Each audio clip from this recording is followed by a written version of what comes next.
AI isn't coming for the project manager who can write a finish line.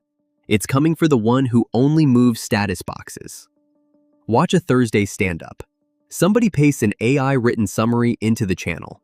It's clean, it's grammatical, it names every blocker in order, and then nothing happens. Nobody decides whether to cut the integration or move the date. The summary was flawless, and the project didn't move an inch. That gap is the whole story. These tools got extremely good at describing work. Deciding work is still a human seat, and honestly, the tools make that seat more obvious, not less.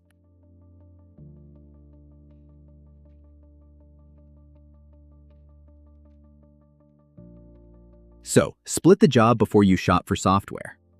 There's a pile of PM work that is really just drafting. Turning a messy week into readable sentences. Turning a transcript into a candidate action list.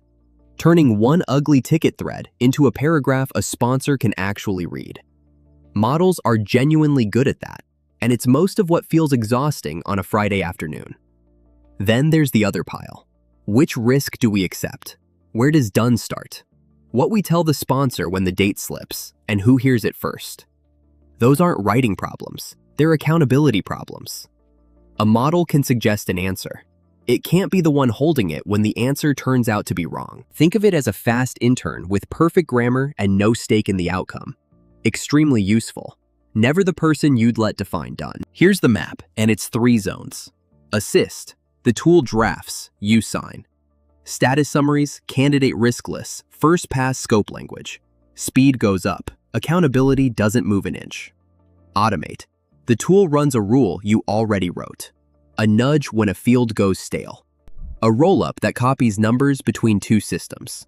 A handoff that fires when the checklist closes. There's no judgment inside it, which is exactly why it's safe to leave alone.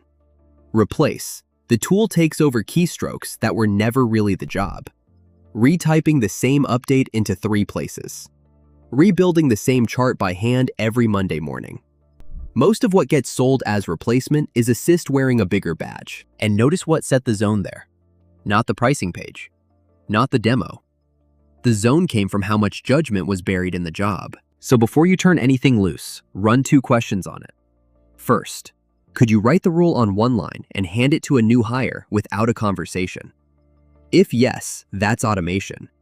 If it shifts every time depending on who's asking and what week it is, it stays assist.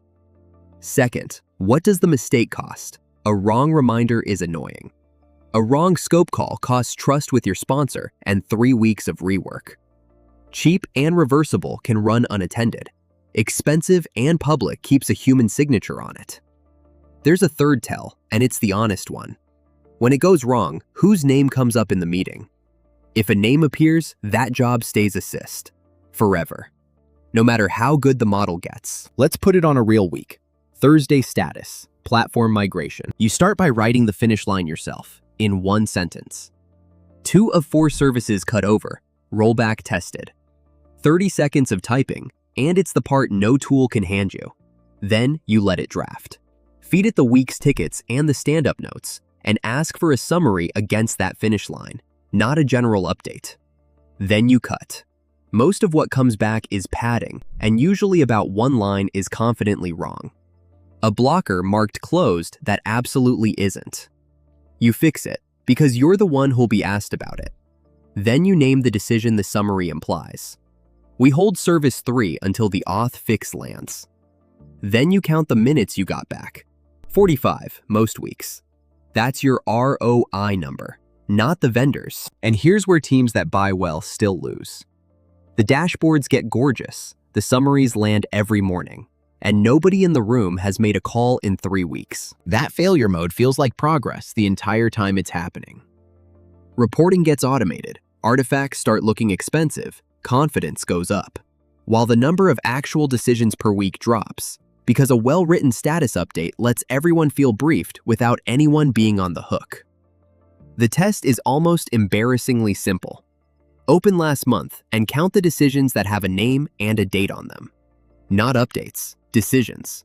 Cut this, hold that, move the date, accepted that risk. If the charts multiplied and the decisions didn't, Your tools are producing output, not progress.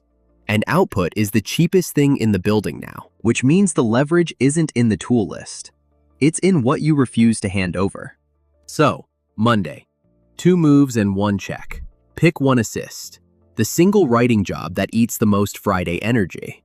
The status roll-up, meeting notes into actions. That same scope paragraph rewritten for the 4th time. Hand the draft to a model and keep the edit. Then own 1 outcome end-to-end, with nothing in the loop but you. Write its finish line in a sentence a stranger could check. 2 of 4 services cut over, rollback tested. That sentence is your job. That sentence is what keeps the seat. Then in 2 weeks, look at 1 number, minutes returned, and whether they turned into decisions or just into more charts. A. I won't replace the project manager who can write a finish line. It'll replace the one who only moves the box from yellow to green. Next up, SOPs plus AI. Subscribe if you'd rather have the map than the tool list.